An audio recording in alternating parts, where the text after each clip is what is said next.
It's just like for cycling protection.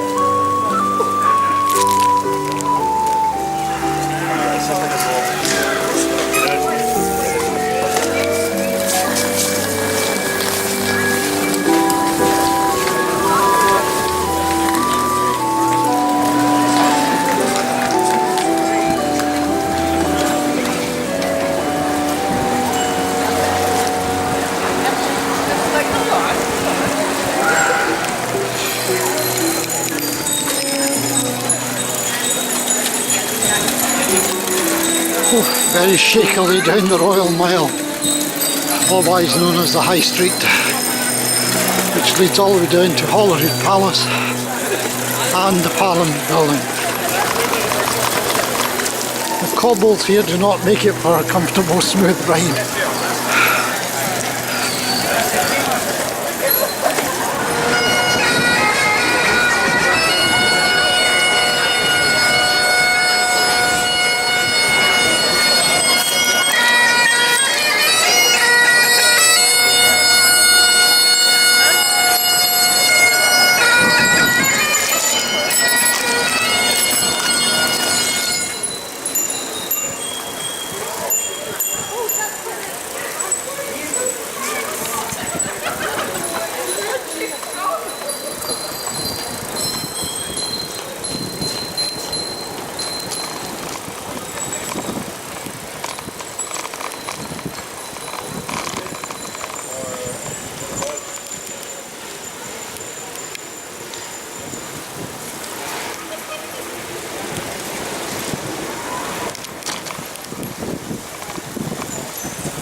Holyrood Palace straight ahead there, and the Parliament building on the right.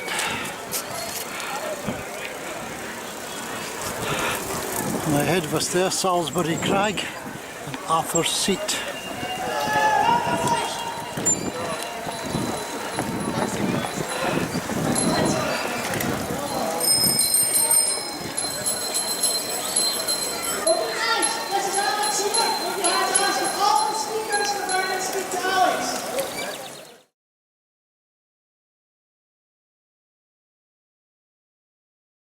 The journalists over the last couple of weeks in the printed press and on the radio who have helped to get the message out. Some fantastic coverage over the last while. And yeah, for other organisations, campaign groups that are represented here today, many other wonderful works happening throughout the year, not just today, to make these actions happen. So proper funding, cycling for all ages, safer speed limits, better road traffic laws, safer HGV and big vehicle use, especially around towns and city centres. And I truly do believe that there's an incredibly positive, movement going on here. So we're going to hand over to really the most important speaker here, somebody who is out on the road the first couple of years and learning what it's like to cycle, imagining what it's going to be like, not just now, but in 10, 20, 30, 40 years' time in Scotland, to cycle, to walk, to have a safe space to share the road. So once again, thank you very much for all your support. My last message is, go back after today and think how you can raise issues within the communities you live. Fantastic, thanks Mark. Great words there, and yeah, do think about where you live and how you can get involved at home. Now, I'm going to invite up Charlotte Brennan. She has been attending POP half her life. She's been to every single one. She first attended on a balance bike, and she's mostly been listening to her dad up here speaking, but today we're going to listen to what cycling means to her.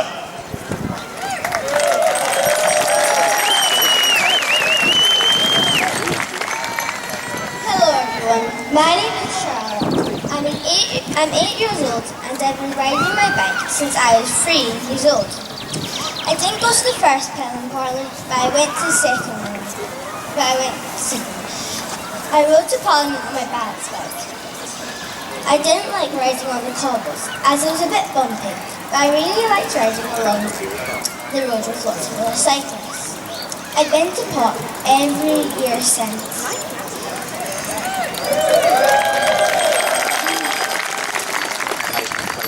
So what we need from government and what we need from councils is an acceptance that they build in safety. We cannot individually compensate for their failure to do that. And this city should be at the front.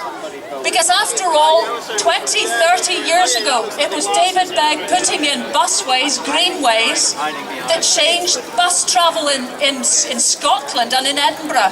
Without the infrastructure, people wouldn't have been using it. We need the same transformation here, not just a little change. So I would urge everybody to make that the call. I would think we should get really targeted. Edinburgh should become Copenhagen next as the best cycling city in Europe. Thank you. But can you give a massive hand to published author, awesome cycling campaigner, and all-round inspiring person, Sally Hinchcliffe.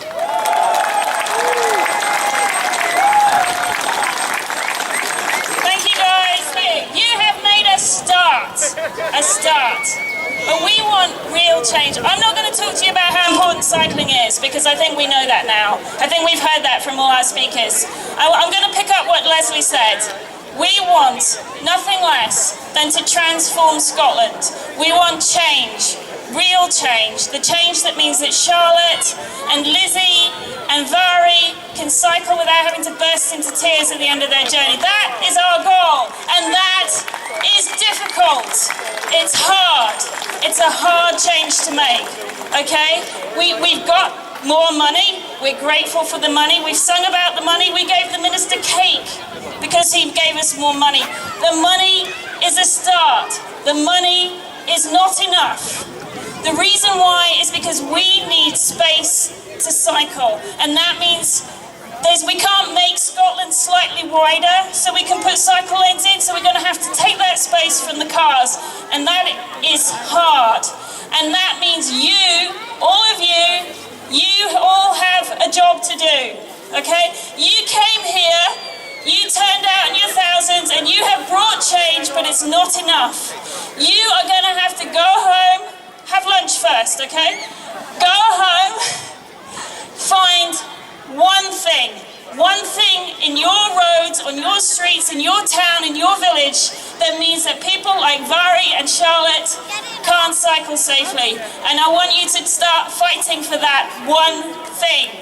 One thing, one change at a time. There's what, thousands of us here, thousands of changes in Scotland. Go home, find that thing, fight for change. Nothing else will bring it about but you, all of you guys. So I want you to start, give yourselves a big hand, because you are all going to transform Scotland into a cycle-friendly country.